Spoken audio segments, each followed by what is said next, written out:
This is Amber. I'm your host for the Astro Coaching Podcast. Welcome. Thank you for being here. Today we have a wonderful guest, Rosemary Holbrook, and I would love to create some space for you to introduce yourself and just share a little bit about who you are, what you do, maybe a little bit about how you got here, if you're open to sharing that. Okay, I can share as much or as little. I could talk about this for days. So you can call me Rose. My name's Rosemary Holbrook. That's like my government, I guess, name.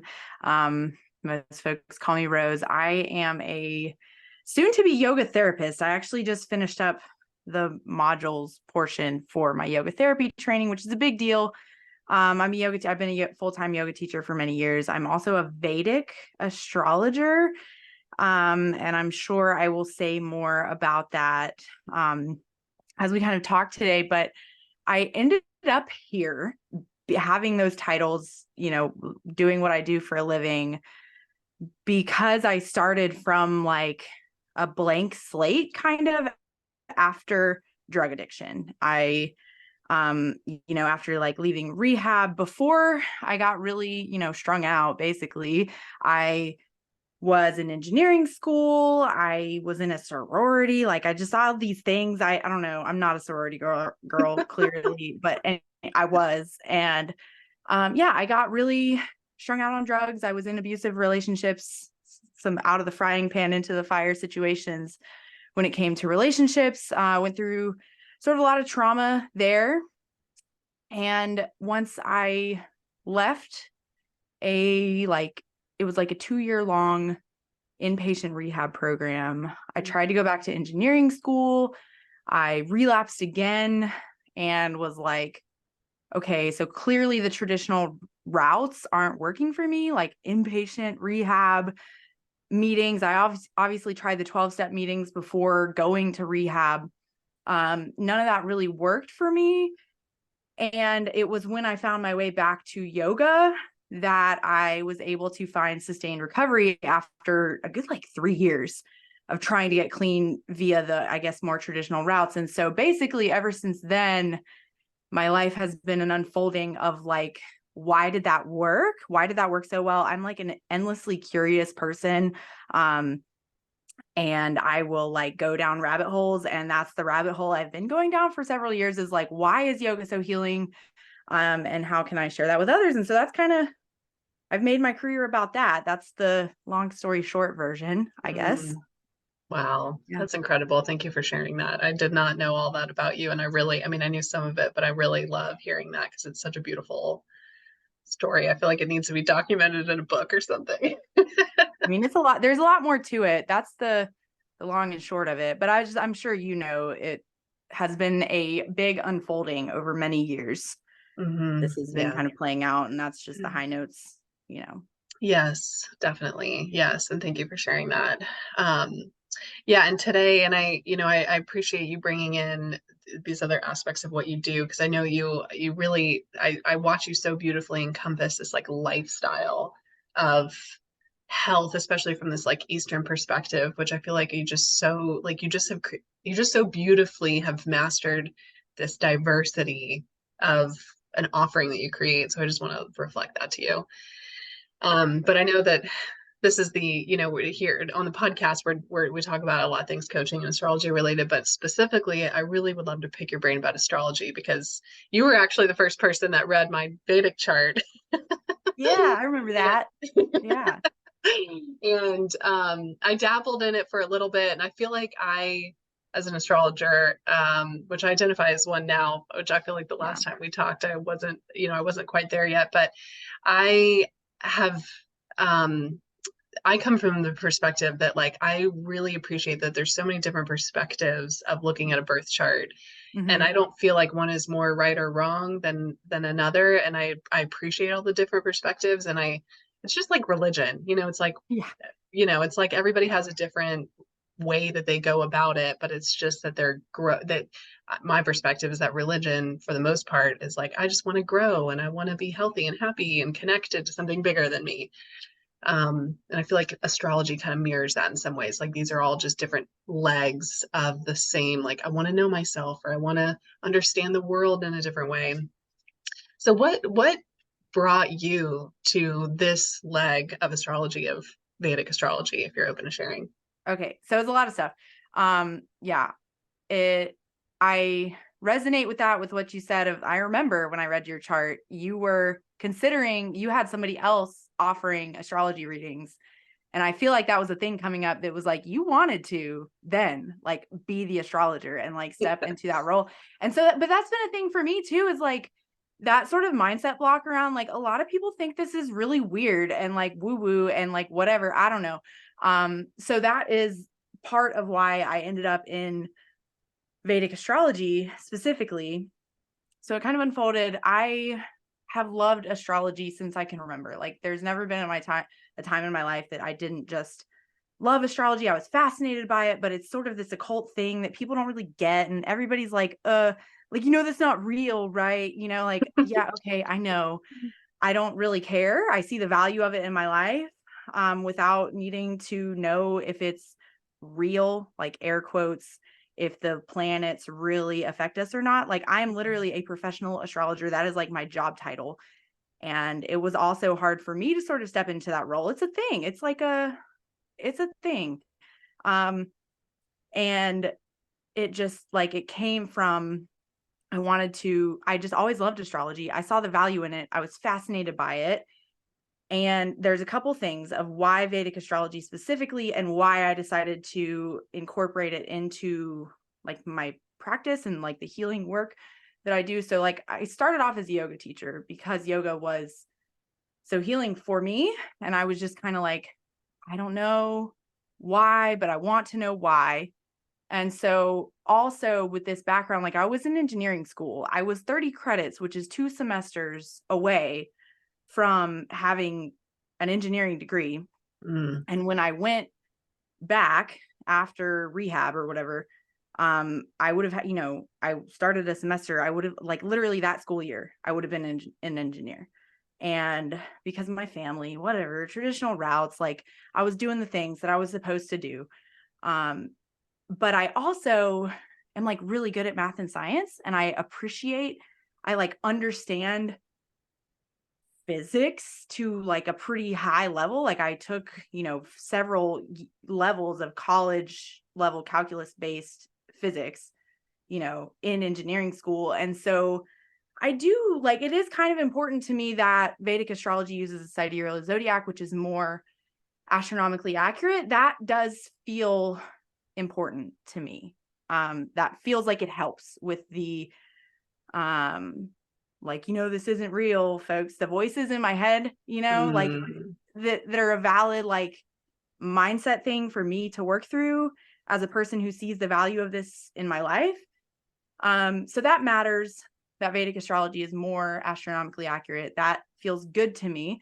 But another thing about Vedic astrology specifically, is I learned about its existence in my first yoga teacher training. And so this was in 2017, this yoga teacher training that I took to kind of fill the gap of what am I going to do with myself after dropping out of engineering school, after rehab. I went to yoga teacher training because I was like, yoga is my lifeline right now. Like, I don't really know what else to do with myself. So I'll just kind of see what this, how this path unfolds for me. So I went to a yoga teacher training and I learned about Vedic astrology. And I was, like I said, like, and what I encounter with most folks that are into astrology is like, there is that thread of like, you've just always been fascinated by it, always enjoyed it. So I was like, kind of mentally at the time, like, I'll put that on the list. I want to investigate that some more. But I didn't really, I don't know. I picked up a book from a used bookstore, and that was kind of the extent of my study at the time, because I was doing all this other stuff. Also, I was finishing my degree in something else.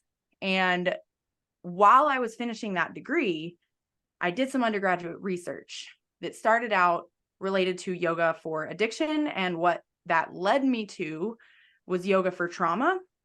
Mm. And I kind of, my worldview about addiction now, or really most mental health struggles that people face are almost always related to trauma. They are coping mechanisms for trauma and like just hard stress, things that people have been through. Life is traumatic, like it just is.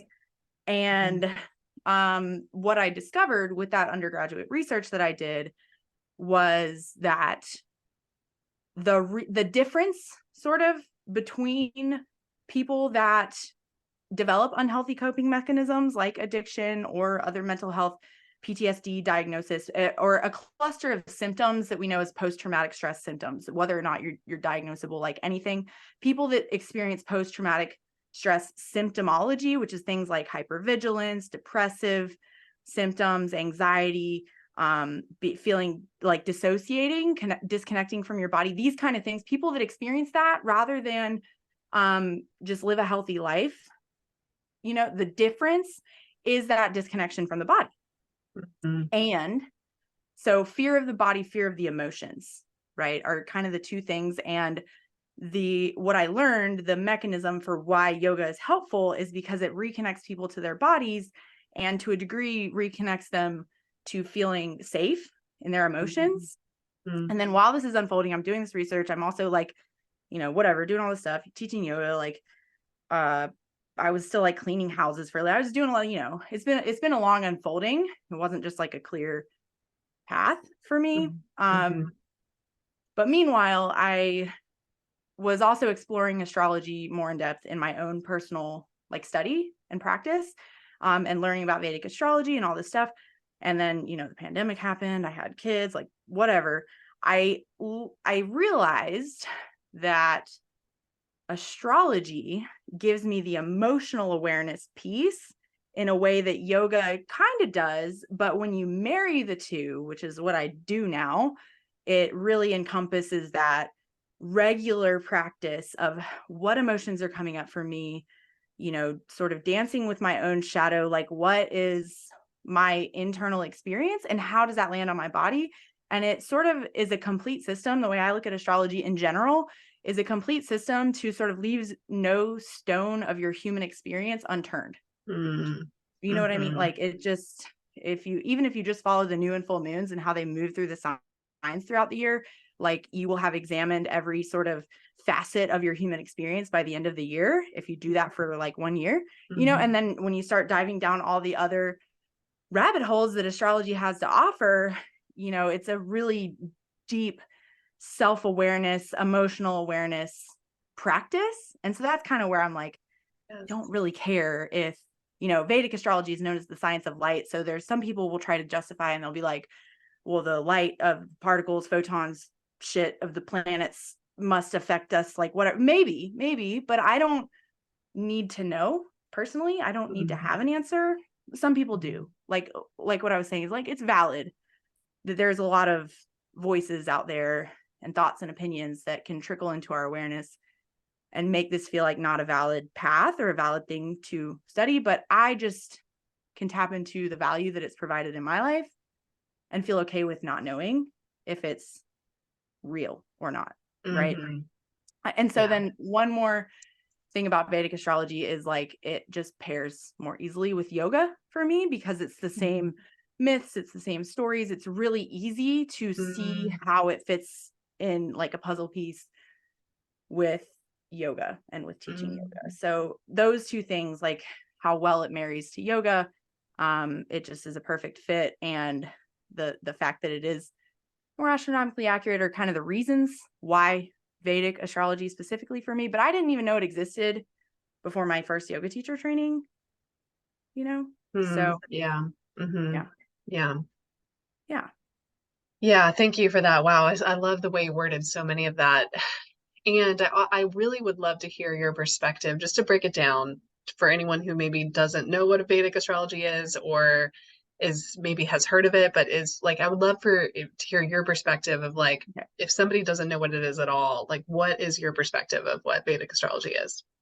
Okay. So astrology in general is just the way I look at it. It's like looking at how the cycles of the planets from our perspective on Earth, which is an important like piece of the puzzle, is that it's not any of it is not based on where the planets physically are in space. It's where they appear to be from our perspective on Earth. That's where we get the degrees, and because we have 360 degrees around Earth. And so this is where I think like my science background kind of helps here, that I can understand that a little bit more, because most stuff you see out there on astrology doesn't really explain that. You know what I mean? And so that's where when people are like, it's not real because the planet's not physically in that constellation, like, no, we know that it's only from our perspective anyway. That's astrology in general. And from my understanding, I don't know everything there is to know about all astrology ever, but there are a few different varieties, which I didn't know. So I spent a lot of time talking about the difference between Vedic astrology and what I just call Western astrology. But even Western astrology is not really like a monolith, but I just give this caveat, like before I encountered the fact that there was Vedic astrology in my first yoga teacher training, growing up in the US, I just thought astrology was astrology and it's just this monolith, but that's not true. It's, you can really kind of trace it back to like the intermingling of civilizations, like in the like time of Rome and stuff. So Western astrology is largely, from my understanding, Hellenistic astrology, which is like this Greek, whatever. I don't really know. And I gather that there are different systems within Western astrology. Even there are different, like there's Placidus and the whatever. I don't know. I could be saying that wrong. I have no idea. I don't know that much about it because I never like became a Western astrologer. I was at the co-star phase. You know what I mean? Like I had co-star when I switched and went down the Vedic system and I adopted it as my system. And so Vedic astrology is just a system, like there are different systems. And it's kind of like you were mentioning with the religion thing. I kind of struggle with that too, because I really resist dogma. I resist like being religious just for the sake of being religious. And I think that comes from like growing up in a Christian background. And this is something I hear other people reflect to me, that like just like being really dogmatic about things rubs me the wrong way and makes me like push away. It repels me. But I do see this is where I see people get tripped up, is when they're trying to pay attention to more than one system. And I often get people coming to me from Western astrology, which is a very solar based, like what's your sun sign? That's newspaper horoscopes. That's what everybody knows. And they come and they're like just thrown off by the fact that Vedic astrology uses, I've alluded to this a couple times, the sidereal zodiac, which is the more astronomically accurate zodiac, rather than the tropical zodiac that Western uses, or if you're in the US or most Western countries, just astrology, right? People come and they're like really thrown off by the fact that their signs will be like pretty much bumped a sign back. But I just think it's the thing with Vedic astrology. So these like major differences between Vedic astrology and Western or Hellenistic astrology is that, one, to my knowledge, it is older. Like it started in India, where the Vedic philosophy of like yoga, Ayurveda, stuff, like 4,000 or 5,000 years ago. But you can kind of look and see how the cultures were intermingling, even back then, because there are Sanskrit words, which is Sanskrit's like if you ever go to a yoga class and you hear like Padangusthasana or something, whatever, that's Sanskrit. It's the language that, ancient language of all. There are Sanskrit words for the Greek signs. So you can see there's been commingling of the systems, but the major difference, other than Vedic astrology uses the sidereal zodiac rather than the tropical, which I have thoughts about that. I'm happy to say more if you want me to, but that's one major difference. But another major difference is, instead of focusing on the sun sign, which is what you see, and it's less sign based and it's more holistic, in my experience. That has been my experience with Vedic astrology, and how it sort of differs from Western astrology is, and I'm sure this is like the entrance into astrology with Western astrology is sun sign based, but then once you get a reading and stuff, you're going to look at the rest of your chart, obviously. But Vedic astrology, when somebody's like, what sign are you? They're asking for two signs. They're asking for your rising sign and your moon sign, which makes more sense to me because the sun's in a sign for a month. And how likely is it that you're going to have everything in common with everybody born in the same month as you versus the moon is in a sign for like 2 days and the rising sign changes every 2 hours. So that it's just way more specific. There's other things like Vedic astrology has a system called nakshatras, which is like lunar mansions. I don't know if there's different tools. It's a different system for the same thing, which is like studying how the cycles of the celestial bodies from our perspective on Earth mirror the cycles that we experience as humans, to sort of harken back to that definition of astrology. Just different tools, different systems. But I just encourage folks to like pick a roller coaster and ride it, like choose a system and stay within it. As much as I also repel from that dogma, I think it serves a purpose. You know what I mean? Yeah. So Yeah, that's really, there are a couple things you said that I didn't know. And I just want to validate something you had said about the intermingling. And I love that you shared that the Sanskrit words were, that they were naming these Greek things. And yes, I just want to like validate. I've done a lot of research on this myself because after you gave me that reading, I was like, I'm Vedic now. Like, I'm sold on Vedic astrology. Like, this is my new thing. And I dove deep into it. And I do identify with both because, the thing about the main difference between sidereal and tropical, like you're saying, sidereal is mostly more, just for anyone who doesn't know this, is the Vedic astrology, tropical is the Western astrology, is that they're 23 degrees apart from each other because sidereal follows the fixed stars because the stars move in the sky over an extended period of times. Tropical follows the solstices, so they go with the seasons. So that's why Capricorn season's always the beginning of winter, or like Aries season always, or Aries quote unquote season is always the beginning of spring. Like there's symbolism to that. And if you look up like my Vedic chart, I have a stellium, I have 7 placements in Capricorn in my Western chart, but I have almost all of that in Sagittarius in my Vedic chart. And I feel like I'm both. I feel like it's a both and. Like I feel like I'm both a lot of Capricorn and I feel like I'm both a lot of Sagittarius. So that's why I'm like, I feel like both are right. I just think that some people identify more with one or the other. But I also want to say, like, validate what you said about the intermingling. And I feel like I am this, like, because there's a lot of not a lot, but there's some astrologers who intermingle the two now. And I'm just going to like give a little shout out to, I feel like the head of this is Ernst Wilhelm. He's like my favorite astrologer to learn from. And he is a Vedic astrologer, but he follows the tropical signs, or what am I? Yeah, I think I'm saying that correctly. Like he looks at the zodiac.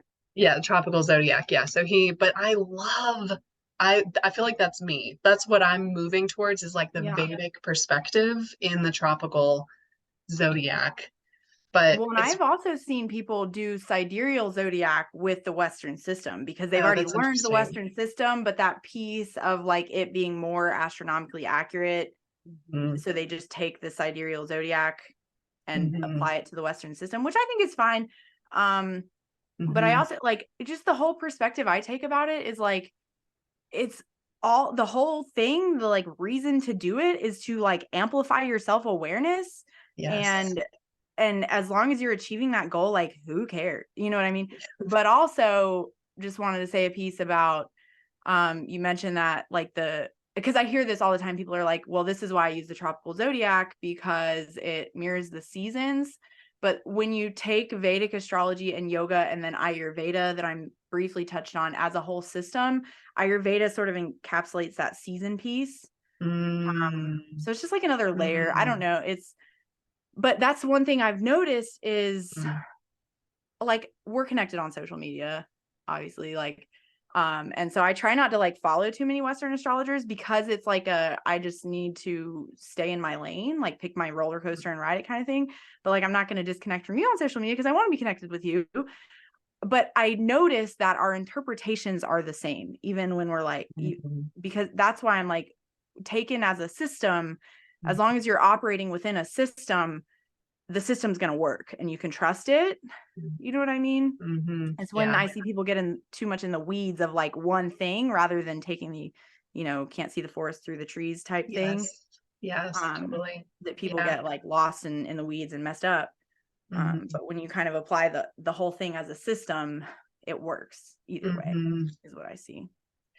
Totally. Yeah. I agree. I totally agree with you on that. And you kind of where I want to piggyback off something you had said about, can't remember the exact wordings that you just said, but I'm really curious to hear about like why or how this has been useful in your life, or like maybe what you suggest to somebody who's curious about this and like maybe diving into this perspective. Like how is this a useful tool and or resource for them to use in their life? Totally. Yeah, that's a good question, because that's the whole thing I see of like, I struggle with this as a astrology sort of content creator.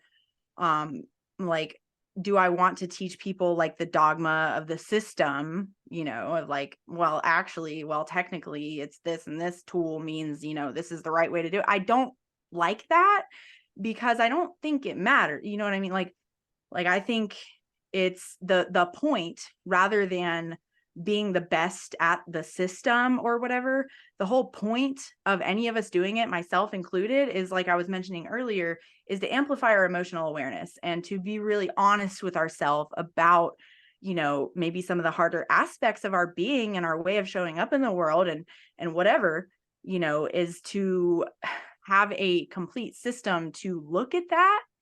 And so it's the self-awareness piece. And additionally, it's a sort of like self-validation system where it's like, when we were talking about like stepping into the role of an astrologer is like, it's a little weird. Like you're like the only astrologer I know in person. Yeah, like I know some but like we met and then like through kids and stuff, whatever, we met because Mm-hmm. we are local and whatever. But all the other astrologers I know are like online, and some of them I do have relationships with, like, whatever, but you're the only astrologer I know in person. It is weird. It's niche. It's a cult. It's like, just, what it's, that's true. That's valid. And, it having my chart personally as like, I can see placements in my chart where I'm like, this is what I'm supposed to be doing. Even when sometimes it feels easier to lean into some of my other skills, like I could, go get a quote unquote real job. I do have lots of other skills that I could excel in the sort of more traditional world, but I have a lot of placements in my chart that are like, yeah, this is the right thing for me. This is what I should be doing, even when it gets hard. And so that's a Mm-hmm. thing that I sort of see people getting tripped up about. They're like using other people as their um guide or as their model for like how they should be, Mm-hmm. because that's how our society kind of is. And when I see people like really leaning into astrology, whether or not they become an astrologer, because I'm a little bit against that sort of like pyramid scheme. I see it in the yoga world where like Mm-hmm. I don't need to convert all of my students into astrologers or yoga teachers, because like I also need accountants in my life and I need like whatever, a therapist, like I don't think everybody needs to become an astrologer, but I do see people like, I don't know, like I just had one recently who she's like wanting to lean into content design or like user experience design. It's like when you it's validating to your path when you haven't seen anybody else on that path. When you're looking for external validation for like, should I do something? Is it the right thing for me? Whether it's a career move, relationship move, like whatever. We all need community, right? And so often what we do is we end up in a community of people around whatever interest or, path. And then we just mold ourselves to that community. But what I see with astrology communities is it's a bunch of people. They're very diverse demographically, life path wise, like whatever. And our unifying factor is that we're studying ourselves in this way. And we get our validation from internally rather than from matching ourselves to a Mm-hmm. community or whatever, or somebody Mm-hmm. else's path. And so the kind of two things that I see it playing value for in my life is emotional awareness and, bettering myself, self-development, and validation on my path, that validation that I might have used to have sought externally. Yes. Yes. I love that. It's like a self-generating, it's like validation that's coming from within Yeah. ourselves. Yeah. I love that. Yeah. Yeah. What do you recommend is like the best next steps for somebody who is wanting to use this as a tool, like what that piece of what you're saying, like of Yeah. studying themselves, whether it's studying this or not studying this, like what do you feel like is the best next step for somebody who's listening who wants to dive more into this? So it's complicated, and so that's the thing that I see a lot of people, they're like, I don't know how to get value out of this without dedicating my whole life to like becoming an astrologer, because it is so complicated. It is, like, that's true, valid. There are a lot of layers of depth and meaning, and you can keep going down the rabbit hole for as long as you want. But to try to mitigate that, I've created some resources. Mm, Like, I have a um birth chart decoder that folks can grab if they want to try to, just learn what they're looking at with a Vedic birth chart. Um, so like that's where I would recommend folks start if they want to get started with Vedic astrology, is to just look at a chart.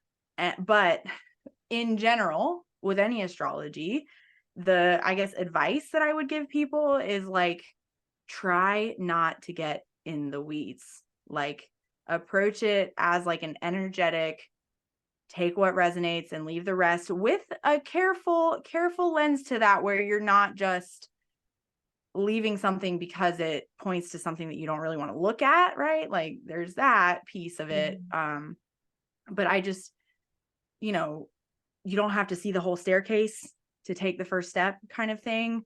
Like, just get started with looking into your chart and diving into what it means, mm, and have fun with it, because you're not meant to do everything perfectly, or to like, that's the, I guess, sort of anti-religious dogmatic part of me that's like, who cares if you know everything there is to know? It doesn't matter. If it's serving that value in your life, just have fun with it, like, just study it as a tool that you'll be working with forever. Like, that's the goal. Like, even as a professional astrologer, I'm still learning stuff. Students will come to me and they're like, I'm really interested in, like, somebody just asked me about astrocartography the other day, and I was like, I don't know anything about that. I don't. I'm glad that you want to study that.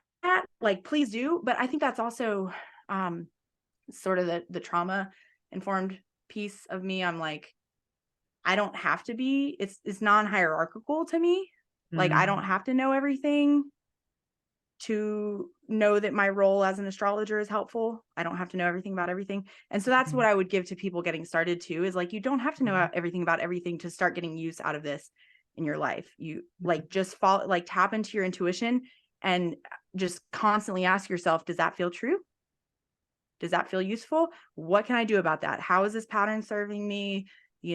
Do I want to reinforce it or not? And that's sort of, we just keep reiterating that, you know, mm, that's what astrology study is to me. And I would encourage people to just get started and have fun with it as you go, without having to worry about knowing everything before you get mm. value out of it. 1,000%. Yeah. And I want to actually bring up something you had said in the last thing we were just talking about that is piggybacking off what you just said, which is that like picking this like one area, or this is the way I'm interpreting it. It's like picking one area of your chart to look at. Like you were saying, like this, I mean, I'm paraphrasing what you're saying, but like that it can be a guide for like what you're meant to do in the world through career. Like, that this is like something that can actually be like, give us information instead of looking outside of myself to see like what should I be doing. It's like it actually is, there's information right here that gives us what we could be doing. Yeah. And that's what I did. I'm like, you're kind of having me think back, because yeah, I think I first really started to dive in, like really dive in my Saturn return, as it was getting going, and I was like, what is this, like, and yeah, during my Saturn return, I just really, I listened to literally all the podcasts that existed at the time about Saturn returns. And um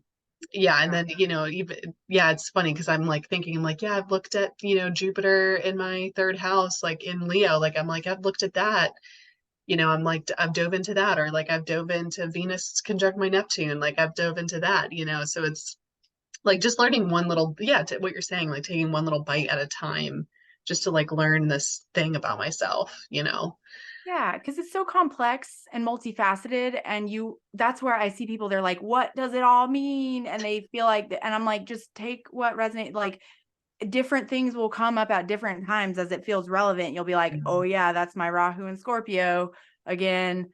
You know what I mean? Like whatever, which Yeah. Rahu is the North Node for folks that may know. North Node, Western is Rahu and Ketu. And anyway, yeah, it's like you will continue to see layers of meaning. And that's what I see people, they're like, they want to know everything before they get started. And I'm like, it doesn't all apply. And I also see people getting kind of scared because Google can be scary when it comes to especially Vedic astrology. And they're like, like, I don't know, I saw somebody who has Rahu in the 7th house and she's like married and a stay-at-home mom, and Rahu in the 7th house can bring this like obsessiveness with relationships, and she's a married stay-at-home mom. And she was like, there's stuff on Google that says like the partner's gonna cheat, like what, blah blah, and people get scared. And I'm like, not everything will be true. Like what feels true of all of those things, right? Yeah. So yeah. Yeah. Yeah, tell me more about what you offer, because I know you kind of dove into that a little bit, but I really would love to hear like what is it that you do, and what do you offer to the world if someone wants to seek you out? So mainly, like if folks want to just kind of sniff it out and like see what I'm about and like hear more about Vedic astrology, my main like resource that I create is the Yogi Scopes podcast that I put out every week. And so I'll give you a Vedic astrology rundown of of just something happening. It's not always like, this is an aside, but my chart is like completely ruled by Saturn, and I actually have Saturn with Moon in my chart. Anyway, so I don't really resonate with that, like following the moon. I do the new and full, I always do a new moon report, a full moon report. But other stuff, I'll do like a monthly outlook, or like if a planet goes retrograde, I might do a special on that. So it's not necessarily like, and this day will be like this, and this day will be like this. It's more like longer term, subtle energies. That's sort of the approach I take. And again, it's like, I know people that focus more on the moon and the day-to-day shifts, and maybe they're a Cancer ascendant and that works for them, right? Like my approach is, I post the podcast weekly, always a new moon report, full moon report. But the idea is, it's not just me telling you about the astrology, because that can, again, it can feel like, what's the point of this again? Like, who cares? How is this relevant to my life? How do I apply this to my life? And so I end every episode with yoga practices and journal prompts. And so yoga practices, I don't mean poses necessarily. It's almost never actually poses. That's like a big misconception. This is a soapbox of mine. It's more like energetic practices. Like how can you, it's really like yoga off the mat in a big way too. Like how can you apply this to your life? Like, for example, for Scorpio season, it's pratyahara, which is sense withdrawal, turning inwards, is like the yoga practice that I gave for Scorpio season. And then journal prompts to sort of work with that. Like what I was mentioning, like if you just follow the new and full moons for a year, you will leave no stone of your human experience unturned. Right. Yes. And so that's the idea. That's what I offer with the podcast. And then the birth chart decoder, it's just a free worksheet to like point at like, this is this house, this is, how to know what you're looking at with a Vedic birth chart, because it does look very different. It's not as intuitive at first. The Western circle chart is kind of like just how the planets move in their circle around Earth, and that makes sense, right? But the Vedic chart is not that way. But it does also make sense, because the houses that it puts front and center are known as the Kendra houses, and they're 1, 4, 7, and 10, which are like, if anybody ever gets a reading, I guarantee they're asking about one of those areas of life, which are, 1 is self, 7 is other, so self, other, relationship, balance thing, 4 is home, and 10 is career, so work-life balance. Everybody's always asking, should I move? Should I change jobs? Should I stay in this relationship? When will I find a relationship? What should I do with my life? Those kind of questions. The Vedic chart sort of centers those areas of life, which is really helpful, but it's confusing at first. So I made that resource.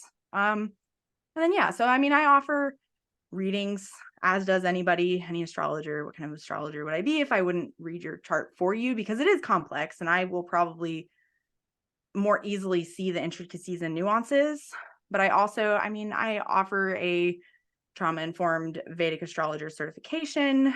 The next cohort will be enrolling in January. And I also just have like a membership where folks can kind of dive deeper. I have weekly office hours where if people want to take that next step. But I would say start with the decoder, start with the podcast if you want to sort of start feeling out Vedic astrology. And if it resonates. Then, yes. That's great. And I love, love, love your podcast. I've listened to many of your episodes and I just love you're literally born to be a podcaster because the way that you communicate things and just the way you navigate the conversation is just like you're so gifted at it. So yes, I highly recommend your podcast. Yeah. Where can people find you or what's the best place to get in touch with you? You know, I Yogi Scopes on all the things, YOGISCOPES, but the best, like if you just find Facebook, Instagram, TikTok, I have them all the things. I'm trying to like Instagram. I just don't. The best place, like if you really want to connect with me, is in my Facebook group called Yoga Horoscopes, Vedic Astrology for Healing and Manifesting, because that's the way I look at it, is like for healing your past and your traumas and your karmas and manifesting your dream life, your dharma, your life purpose. And that's the use that I see in my life. So that's the Facebook group. I'm more active in there, but you could connect with me on Instagram too, I guess. I don't know. I'm not forcing it anymore. I used to try to force it, but now I'm not.